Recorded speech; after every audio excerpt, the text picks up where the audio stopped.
Hola, hola, j'espère que vous allez bien. On se retrouve pour un tirage intemporel. Vous pouvez le regarder quand vous voulez, tout comme les tirages de la chaîne, du moment que ça résonne avec vos situations et que vous faites confiance à votre intuition, faites preuve de discernement sur les messages qui sont pour vous ou pas. Ok, pour l'ambiance du jour, j'ai tiré une carte des cartes divinatoires d'Elgariel. C'est la numéro 18, si vous voulez regarder la signification de la numérologie sur Internet. Donc c'est la carte effectivement de la mort symbolique, du repos éternel, de la transformation également, fin de cycle, etc. Cette carte donc symbolise la mort mais également la résurrection ou la renaissance. Soyez donc attentifs aux cartes alentours pour définir sa signification. Sachez que le repos éternel est une carte neutre. C'est aussi la lame des expériences, des mémoires et des esprits anciens. Moi, ce que je perçois ici, c'est que on est dans... Je ressens une phase pardon, de transformation. Transformation, ça veut dire quoi? Ça veut dire que vous transmutez vraiment soit une expérience karmique, soit voilà, une blessure transgénérationnelle. Mais c'est la fin. Vous êtes sur le point de bascule, je pense, de tout ce qui vous... Enfin, de quelque chose de précis qui vous bloquait. Donc c'est pour ça que je parle éventuellement d'une expérience karmique. Vous êtes sur ce point de bascule là où vous purifiez, vous nettoyez, vous encaissez les derniers coups. Là on a le 10 d'épée. Vous encaissez le dernier coup qui va vous permettre de transformer entre guillemets définitivement soit cette grosse blessure, soit ancienne, soit cette expérience karmique. Désagréable du coup. Ok. Ensuite, on a le 10 d'épée, du coup, avec le tarot, le 6 d'épée et le 5 d'épée. Donc, beaucoup de mental. Les épées sont liées à l'esprit. Donc, effectivement, une carte où là, clairement, vous êtes à terre. C'est une phase de vie, des expériences karmiques ou, encore une fois, des blessures transgénérationnelles ou individuelles, mais anciennes, qui se répétaient. Dans, je pense, les premières années, en tout cas là, les 10 dernières années, j'ai l'impression, au moins les 5 dernières années, qui vous a... et ces cycles-là, répétitifs, très douloureux, voilà, c'est des cycles qui vous ont vraiment laissé à terre. Et ça s'arrêtait pas, en fait. D'où, voilà, ce personnage qui est vraiment à terre, en fait, avec les 10 épées dans le dos. Vous voyez? Et ici, alors attendez, j'ai posé avec le 6 d'épée. Vous êtes quand même, comme je disais, dans ce point de bascule où vous laissez voilà, ces épées derrière vous. Ça ne veut pas dire que vous êtes déjà dans la phase agréable, mais il y a cette notion de quand même, je suis sur le point de bascule et... alors, qu'est-ce que c'est du coup ce 5 d'épée? Ouais. Les dernières résistances ou les freins à acter ce point de bascule et à transformer du coup ces blessures ou ces expériences karmiques. C'est les gens autour de vous, c'est des freins de votre entourage proche ou professionnel si ça concerne le pro. Genre de rivalité, d'emprise émotionnelle ou toxique, je ne sais pas. Mais je perçois que c'est des personnes autour de vous qui peuvent freiner ce point de bascule. Parce que vous, il n'y a pas de souci, vous lâchez prise, mais pas les autres. Alors, le 5 de bâton, le 4 de denier et la force.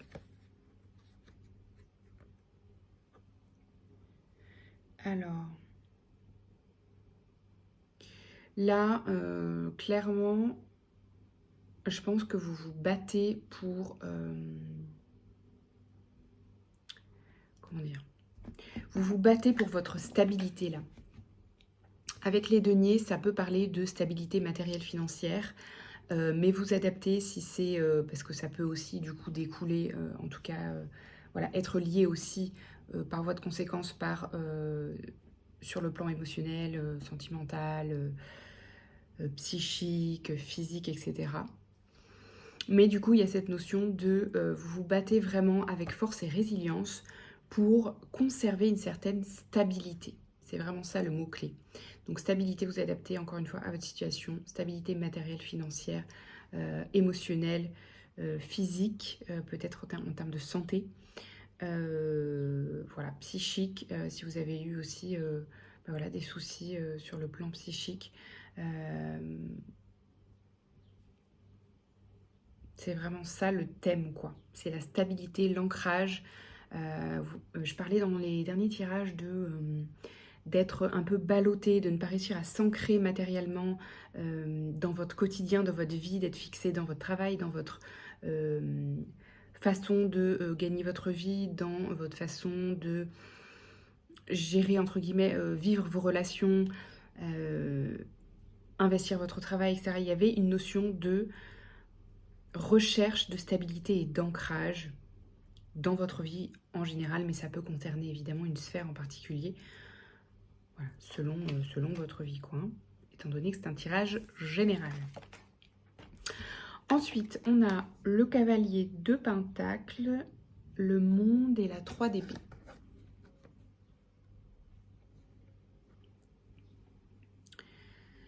Alors, ce que je perçois, c'est que vous avancez doucement avec le cavalier de Pentacles, mais sûrement, pour votre propre accomplissement personnel, professionnel et votre liberté totale. Parce que je pense que le thème central, je perçois que le thème central, ça peut être au-delà de votre stabilité. C'est une stabilité qui vous permet d'acquérir cette liberté-là. Le thème est, on va dire, l'origine de la blessure originelle que vous êtes en train de vivre, c'est l'impuissance ou l'absence de liberté. Donc probablement, possiblement, un enfermement est bien matériel, un enfermement physique ou un enfermement psychologique, qui fait que la blessure originelle que vous transformez là, c'est le thème de la liberté. Donc vous avez peut-être traversé une expérience karmique qui fait que vous avez été privé de liberté. Matérielle, financière, émotionnelle, vous avez compris, selon voilà, le thème qui est plus présent chez vous. Mais bien sûr, tout peut être lié par voie de conséquence. Voilà les amis, je perçois que c'est voilà, c'est pas quelque chose de fun, quoi. Donc beaucoup de compassion et de courage pour vous. Sachez que vous êtes sur le point de bascule.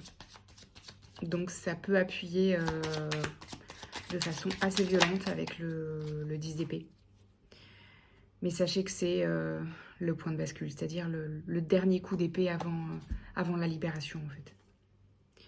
Ouais, stabilité, les ressources. Donc ça arrive, vous êtes en train de vous ancrer. Peut-être ça peut être la ressource aussi, vous avez besoin de beaucoup plus d'ancrage, là, justement, comme c'est peut-être une phase ardos. Donc allez vous balader en nature, allez vous connecter aux arbres, prenez l'air, parce que ça va vous faire du bien et ça va vous permettre de poser l'intention de donner, vous alléger des charges négatives que vous avez encore là et que vous transformez pour les rendre à la terre et les transformer, pour vous alléger au maximum et demander voilà, à la terre de vous accompagner là-dedans. Quoi d'autre? L'amour, ouais, beaucoup d'amour pour vous, prenez soin de vous. Là, vraiment, il n'y a pas de compromis, c'est vous d'abord, parce que je perçois que voilà, vous avez besoin que d'amour pour vous-même là. Donc faites des soins, prenez un jour de congé si vous avez besoin, bref, écoutez-vous, mais c'est vous d'abord là, pour traverser ça. C'est peut-être juste, de manière moins dramatique, un ras-le-bol, hein. Ok. Vous êtes peut-être dans une phase de ras-le-bol par rapport à un manque de liberté plus ou moins important dans votre quotidien, dans une relation, dans une situation professionnelle, etc. Hein, ok. On n'est pas tous au même niveau voilà, d'expérience ou de, entre guillemets, voilà, difficulté d'expérience selon ce que vous traversez, ce que vous transformez. Hein. Ici, qu'est-ce qu'on a? Tromperie comme ressource. Qu'est-ce qu'on a d'autre? Qu'est-ce que ça nous dit? Donc voilà, ça peut être aussi quelque chose de moins fort hein, dans le quotidien, justement parce que vous avez transformé auparavant voilà, des choses qui vous permettent de aujourd'hui traverser ça de manière un peu plus légère, entre guillemets. Mais il y a cette notion quand même de ras-le-bol ou de encore ça ou encore un coup, quoi.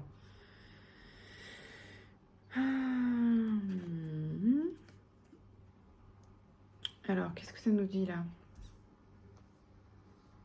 La sérénité, la tromperie, ouais, vous êtes... vraiment, je perçois cette notion de point mort, quoi. Par rapport peut-être à une blessure de trahison, d'injustice ou d'abandon, je sais pas. Mais il y a un truc genre... vous savez, cette notion vraiment de point mort, de point zéro. Ou genre tout est... Je sais pas si c'est tout est à l'arrêt, mais... C'est cette notion de point de bascule, vous voyez? Genre où ce sentiment de... Ben là, j'ai tout fait, il n'y a plus rien à faire, je sais plus, je lâche. C'est ces périodes-là qui vous permettent de lâcher prise. Ok, bah je lâche prise, de toute façon, j'ai tout fait en fait. Vous voyez un peu ce truc? Quand les situations sont bloquées, souvent c'est du karmique, etc. Mais c'est aussi des périodes où ça vous permet de transformer cette notion de lâcher prise. Ok? Je perçois un peu ça.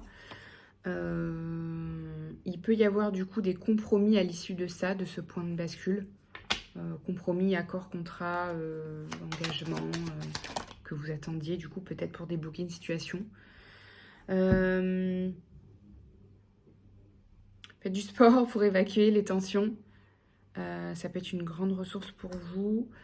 Voilà, écoutez, on va se laisser sur ça et un petit message de petit oracle victorien. Mais voilà, tenez bon, je perçois que c'est pas hyper confortable. Mais voilà, il y a des phases comme ça qui permettent de redémarrer de manière un peu plus légère. On a le bouquet à gauche, le soleil et l'homme de loi. Ok, je vous lis les petits messages. Le bouquet à gauche. Non, si d'une voix ou d'un choix tu ne te reconnais pas, si tu es en désaccord avec ce que l'on attend de toi, affirme-toi sans craindre ce que l'on penserait de toi. Il y a une notion là, de toute façon je pense que dans cette phase là, faut pas vous emmerder.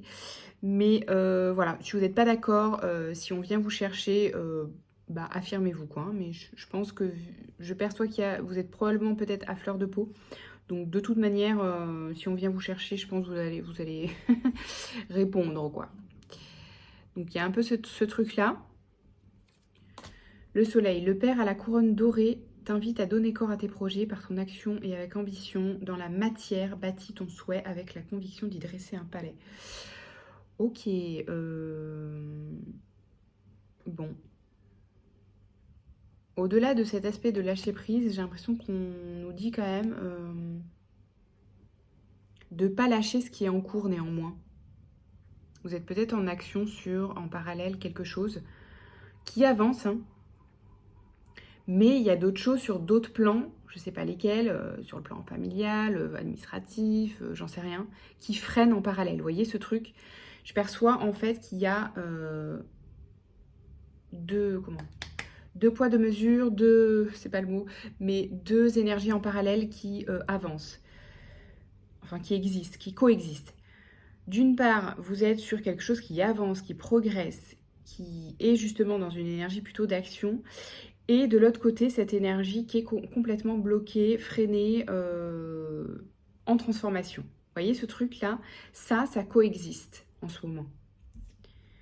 L'homme de loi, avec discernement et honnêteté, il évalue toutes les possibilités avant d'en juger. En cet instant, demande-toi ce qui est juste et éclairé.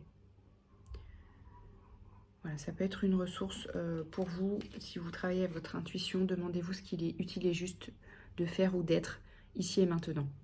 Si vous avez besoin d'ouvrir les possibilités, de demander de l'aide, etc., de réclamer une justice sur la situation. Mais en tout cas, vous voyez, cette notion de lâcher prise sur ce sur quoi vous n'avez pas de contrôle là, qui est en train de freiner, mais surtout ne lâchez pas ce sur quoi vous avez en ce moment un contrôle et qui avance. C'est ça que je perçois. Ok. Voilà. Prenez bien soin de vous, plein de courage, à bientôt. Ciao, ciao.